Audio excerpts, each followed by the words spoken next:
Hi again, everybody, and welcome to Inside Golf. I'm Harry Donahue. Coming up on today's show, we'll take you to Manufacturers Golf and Country Club, where the Patterson Cup, the 119th edition, was held this year. The Patterson Cup, presented by Provident Bank, was won by Peter Bradbeer, and he did it in historic fashion. We'll get a full report from Marty Emino from the Golf Association of Philadelphia. Our partners from Valley Forge Tourism will take us to the King of Prussia Mall, where they recently unveiled the first ever Arts Wall. Rachel Riley will introduce us to this new venture. And as part of our Thank a Golf Course Superintendent series, we'll go to Concord Country Club and learn more about the process of aerating greens. Stay with us. It's all coming up next on Inside Golf. The 24th season of Inside Golf is presented by Destination Montco Golf. 50 courses, over 300,000 yards. Check them out at montcogolf.com. By the First Tee, Greater Philadelphia. Building game changers. The First Tee not only helps young men and women become better golfers, but most important, better people. Get involved. Visit firstteephiladelphia.org. By the Philadelphia Association of Golf Course Superintendents, a community of professionals enhancing the game of golf since 1925. Make sure you thank your golf course superintendent today. By Gap, celebrating amateur golf since 1897. By Jersey Man and Philly Man Magazine, a digital publication and private business network. Read the current issue, free, at jerseymanmagazine.com. And by Inside Golf's partner since 1998, the Philadelphia PGA section, the experts in the game and business of golf. And celebrating their centennial year, take time to thank your local men and women PGA professionals. Golf is the great equalizer. For many, this journey is an escape from reality, a chance to be part of a team, a career opportunity. PGA Reach impacts lives through golf by lifting people up, giving them hope, and sending them down an alternate path that they never saw coming. With PGA Reach Philadelphia, as in life and in golf, the most important shot you take is the next one.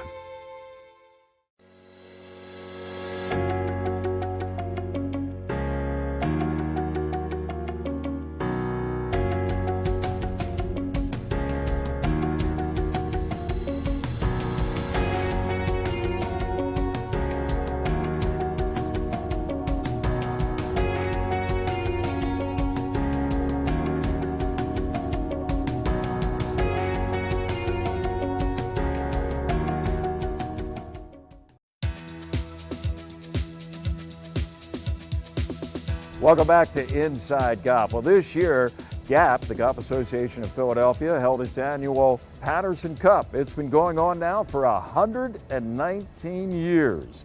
Here's Marty Emino with all the details. Peter Bradbeer smashed 3 scoring records in dominating GAP's final major of the year.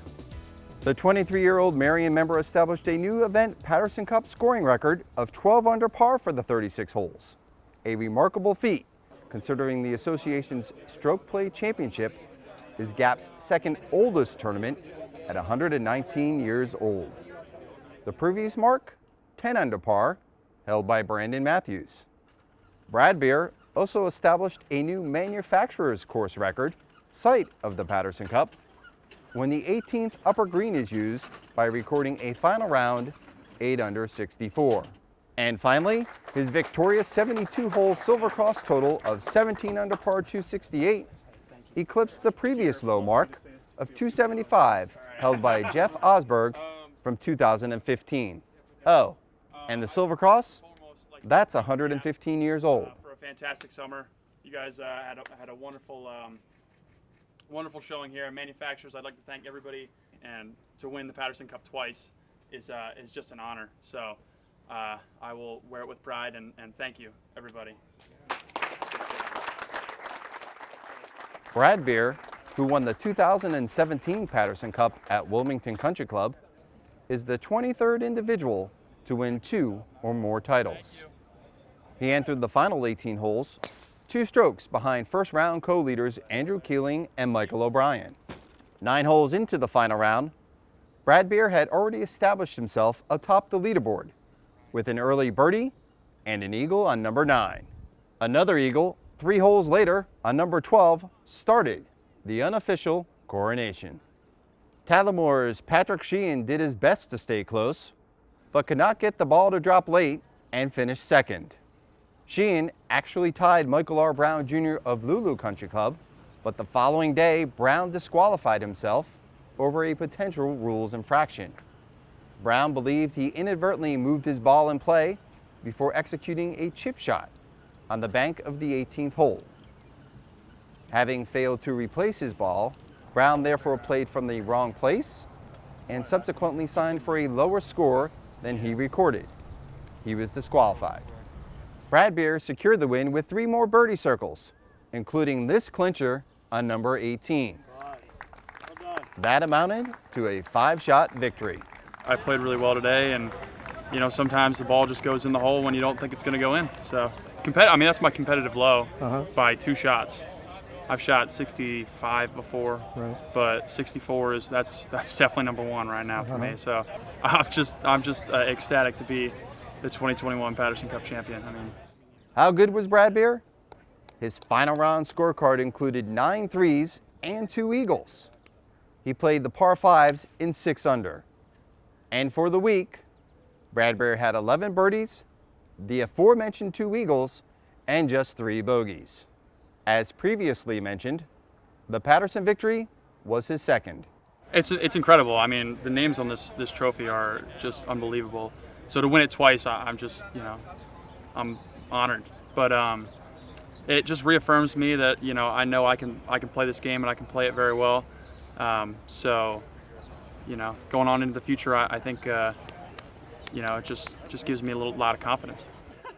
One more byproduct of Brad Beer's bullish performance, he secured his first William Hyman III Player of the Year. Congratulations. Reporting for GAP, I'm Marty Emino. So congratulations to Peter Brad Beer, and we'll be hearing more about Peter and all the winners of GAP Awards in an upcoming edition of Inside Golf. Hey, here's one for you. What is maybe one of the more annoying things when it comes to the game of golf? I'm talking about aeration of greens. And in this edition of Say Thanks to a Golf Course Superintendent, Nick and Jake from out at Concord explain the whole process when it comes to golf course greens aeration. We wanted to come out here today to describe why we do it and make sure that people understand that we're not just doing it to be the blight of golfers, but rather to promote the health of the turf. And so I'd like to start out by pointing out that greens are, first of all, the most heavily trafficked area in the golf course.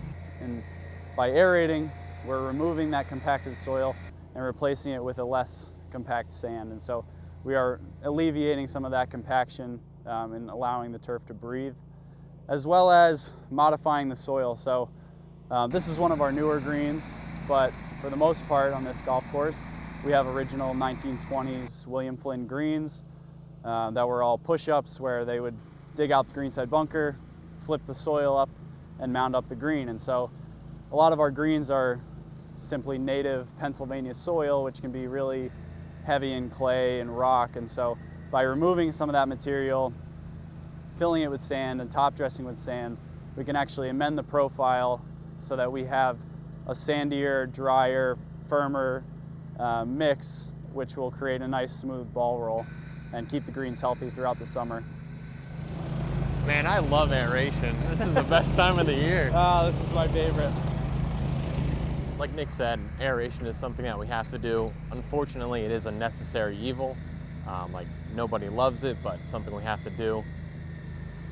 Once we finish punching all these holes, we'll top dress. This allows us to kind of give it a clean slate, fill any bumps or little nicks that have been made throughout the green throughout the year. All the plant material that just gets built up from mowing, leaves falling, getting tracked on by golfers' shoes, that all will start to build up in the green, and this is more or less detrimental to the plant health if it's not alleviated. Aerating lets us pull all that material out and put better material back into the green, like Nick stated with amending the soil profile. Eventually it'll just putter out and it won't be the same playing surface as you had before. Putting all the sand on top of the green allows the greens to become firmer, makes them faster and drier, which is what every golfer wants when they're playing. Obviously no golfer loves aeration, and understand that we also don't love doing this. You can ask any of these guys, it's not exactly fun to spend multiple days out here picking up cores, replacing it with sand. It's not an easy process, but the reason that we're doing it is for the long-term health of the greens and to make sure that they perform at their peak each and every season. So please bear with us, and the greens will be back to tip-top shape before you know it. Thanks to Nick and Jake, and thanks to all our golf course superintendents for everything they do. And now you know why it's so important to have those greens aerated. Stay with us. Coming up next, we're going to the King of Prussia Mall as our partners at Valley Forge Tourism and Destination Montco Golf unveiled a brand new art wall. That's next here on Inside Golf. They're not just familiar faces. They're your friends and neighbors. It's their small businesses, a beating heart that makes a neighborhood a home. The places with a pick-me-up or a story that inspires, where you can share a taste of comfort with a personal touch that makes our world shine a little brighter. Support small and make a big difference. Make it local. Make it Main Street. Make it Montco.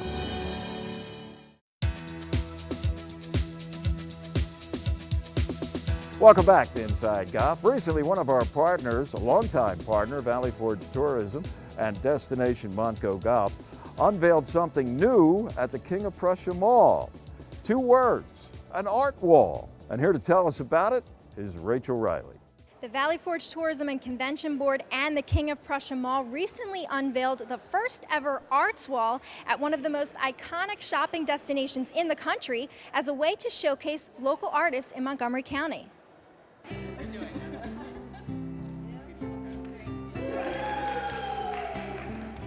Montgomery County has such a wide variety of artists, a wide variety of makers, and we really wanted to highlight the great assortment throughout the process of creating the wall. It's also awesome exposure, not only for the artists who will get, tons of foot traffic going through the mall, but also for the brand as well. Well, I was doing the Montgomery County studio tour, and Jeff Schaller, who organizes the tour, let us know about this opportunity with you guys, and I, of course, jumped on it because who wouldn't want to do this?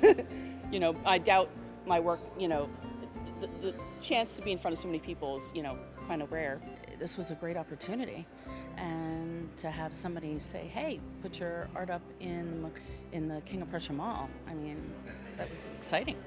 We want to show our support of the community as well. Obviously, we're really focused on getting customers in the mall, but also we want to provide amenities and sort of attractive experiences for customers while they're here. So the idea was to highlight local artists with Valley Forge Tourism as a partner, trying to be part of Arts Montco Week, but ultimately a little bit after. But it's great anyway because we'll be have this up for the holiday season. Well, I think it's important for the community and also to let people know that, hey, you can buy something cool that maybe you don't see first page on Amazon or first page on Google, or there are people that still make things in this country and sometimes right in your community, and sometimes they make things that you absolutely can't get anywhere else. Arts Montco is a celebration of the arts, cultural, entertainment venues throughout the county. There are hundreds of them, all different kinds of things, from theaters to museums to art galleries to craft studios, and we're really celebrating and putting the spotlight on them. The arts were really hit hard throughout the pandemic, and now that we're back, we're really excited to get these makers back to work. Well, I think this is an opportunity for people who maybe didn't necessarily, maybe they don't normally go out to art galleries or other art venues where you would see our work. So maybe this is an opportunity to just see art in just a regular setting and maybe expose them to it. So that's a good thing. It's huge. Just the idea that everybody gets to walk by and see your piece of art, and that's one of my favorite paintings. So it's exciting. The QR code here on the wall will lead scanners to download the Arts Montco app and the Visit Valley Forge app, where folks can actually go through all the offerings in the county. So it's right in your pocket. We look forward to engaging more with the community, and this arts project is just one initiative, so hopefully we'll have many more to come. So while you're walking the halls of the luxury wing at the King of Prussia Mall, you can scan this QR code, which will take you to valleyforge.org to learn more about these and other local artists, as well as Arts Montco. For the Valley Forge Tourism and Convention Board, I'm Rachel Riley. Thanks, Rachel. And by the way, if you're going to the King of Prussia Mall, maybe some holiday shopping is on your schedule, make sure you check out that new art wall. All right, stay with us. After the break, we'll be back right here on the back deck at Lulu with our teed-off panel. Between 10 and 30 feet. And 31.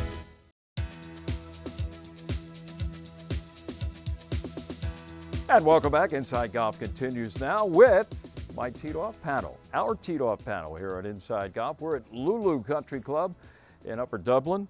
And for more information on what Lulu has to offer you, go to their website. It's lulucc.com. Joe Logan has a lot of information golf-wise to offer everybody on his website, myphillygolf.com. It's been around, seems like longer than 12 or 13 years, but that's about the number. Something 2009, like that? yeah. Okay, you do a great job. Thank you. Everything you want to know. Oscar Mestry, President of the Golf Association of Philadelphia, longtime member at Overbrook, great player. I mean, solid player. Forget senior division. I mean, this guy can tee it up with the best of them. Oscar, always a pleasure. Great to see you, Harry. And to his right, another pretty good player in his own right. And he's home cooking here today, Mr. Jim Sullivan, member here at Lulu, team captain for everything Lulu wins, which recently has been a lot of things. That's right. As Oscar would know. They won both the majors this year. Only the fourth time that a club has done that in GAP's 100-year history or whatever? 125. Oh, 125. Wow. Pretty good. Happy to be here. Thanks, Harry. Making your mark. Hey, Sully, did you ever hear of this fellow? I'm going to get his name up here in a second. Lou Stagner. Does that name ring a bell? I've heard of him. I know I've On heard just Twitter? a little bit about what he does, but not fluent in him. But it's interesting stuff. Yeah, it talks a lot of interesting golf stuff, okay? Statistics for both amateurs and pros. I'm going to lay a few of those questions on you guys to see if you have the right answers. But if you're on Twitter and you want to follow him, it's at Lou, L-O-U, capital S, Stagner, S-T-A-G-N-E-R. Okay, he's a East Coast guy too. For instance, okay, some of the things that he puts up there, here's one of them. If you don't shoot 80 or better 20% of the time you go out to play golf, chances are you should move up your tee box until you do shoot 80 or better 20% of the time. Now, I know for you, Oscar, that's not a problem, okay? You're fine with the tees. Sooner or later, though, you're going to find it out. And is this a good, shall we say, measure of maybe it's time golfers consider moving it up? You know, the USGA had a program, years ago called, Tee It Forward, right, to move it up. And I think there is a lot to be said for. I think what that defines is at what level of distance are you going to have a good time, right? And I don't know that shooting 120 on a repetitive basis is a lot of fun for people. So I think you want to encourage success, and if you make it shorter and a little bit easier so that you're tasting some success, I think that's good for the game. I think that is good for the game. I mean, at every level we all get frustrated, right? Everything's relative. So we all get frustrated. So why not have some positive, encouraging experiences out there? So I think that probably makes sense. On that topic, Jim, of moving up or back or whatever, I'm sure you play most of the time from the typical blue or championship tees, wherever you go. More often than not, yeah. How about if you're, and I haven't played directly with you, but I have played with you. One day I think you shot like a 66 at North Hills, and you had a... It was only because of the company. Well, I hope, but I what do you shoot on the back now? I read a few, but he was pretty good. But is it awkward for you if you're playing with some players not in your level of No. golf to say, hey, do you mind if we play from the white tees or something like that? No, I think so. Our Saturday morning game here has a lot of the better players, and we don't even think about it. We play the back tees. Now Lulu's a shorter course, but we play the back tees. If the four of us were going to play golf this afternoon, we would probably go up a set of tees, or if we were at Overbrook, we would probably be on what would be the regular men's tees. And I don't bat an eyelid. I certainly don't. I don't have any expectation that I need to play the back tees. If I could play well from the back tees and shoot even par, wouldn't it be more fun to play well from a setup and shoot 200 or 300 par? Or that sort of thing carries to everybody. Now, at a good player level, you want it. There's a challenge component that you want to, challenge yourself. But golf more often than not is a social game, and so the social component, play 4 tees, try to enjoy yourself, should be paramount. Right. Joe, how many times in your career as a player have you moved forward? Or where did you start from? Well, let's be clear, to call it a career is a bit of how many have I moved up? Yeah, well, have you moved up? I mean, when What's I was your best young handicap ever? 3. You were 3? A long time ago. Okay, so you weren't playing from the regular tees. Well, I used to be young and limber and hit it a long way, but those days are long gone. They were like I'm generally in agreement about moving up. And I don't mind playing with young guys who bomb it 50 yards past me. I play the blue tees and let them play the tournament tees or the gold tees or whatever they are. And because I'd rather be somewhere in the vicinity of them on the fairway than hitting, from 50 yards behind them. That said, I recently played in an outing, and not that I'm over 65, but people over 65 moved up. And I thought we moved up just a little too far because we were playing, I was in a group of guys, all 65. We had playing par 5s and with 9 irons into the green. Well, that's a bit much. They were all pretty good players. So I don't want to go that far up, but I do want to go back far enough that I'm in the fairway approximately with guys like you guys. Let me have a couple quiz questions, courtesy of Lou, and see if you guys come close even to the answer, okay? I'll have all 3 of you can answer, and then I'll give you the correct number.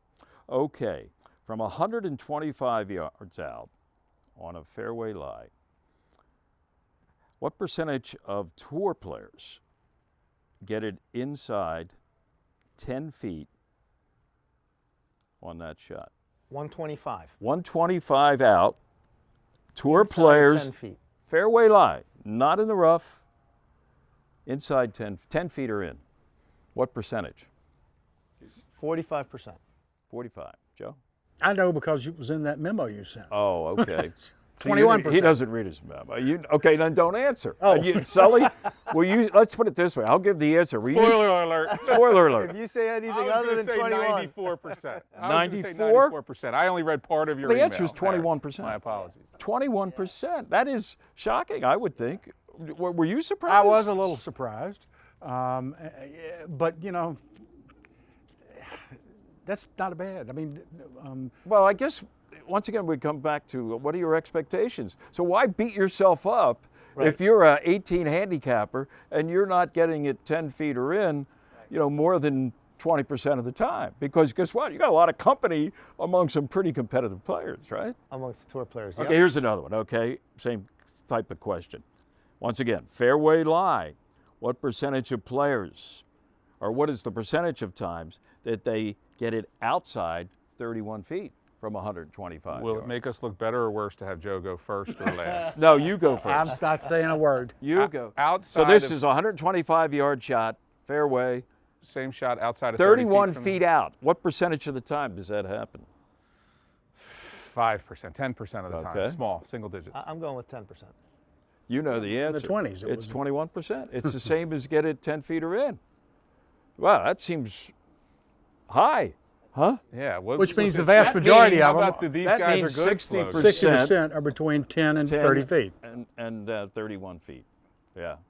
Hey, I don't know. Like Bill Parcells used to say, the tape doesn't lie. Yeah. The data doesn't lie. So don't beat yourself up, Sully, when you're not 10 feet in from 125 yards. Those stats do not apply Oscar to him. is one of those guys. Well, it doesn't apply to you. That's what I was just going to say. It doesn't apply to both those guys. You and I, Joe, we can take relief and solace in those statistics. Can and do. That's it for Inside Golf. Or no, that's it for Teed Off. We'll be back with more of Inside Golf. I'm going 125 yards down here and see what I can do. We ought to put a club in you guys' hands. Oh, man. More coming up in just a moment. Designed by Donald Ross, Lulu Country Club is one of the premier private golf courses in Montgomery County. This classic 18-hole course boasts a new state-of-the-art clubhouse with many amenities for members to enjoy. Members are invited to play in events, tournaments, and enjoy guest privileges. For more information, contact membership at lulucc.com.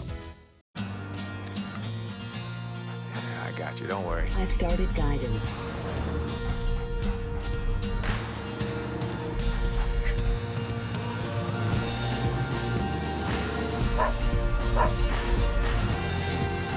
Looks like you're home. This holiday season, hurry in to the BMW Road Home sales event and find your way home in the ultimate driving machine. Hurry in, receive a credit of up to $2,500 through November 30th.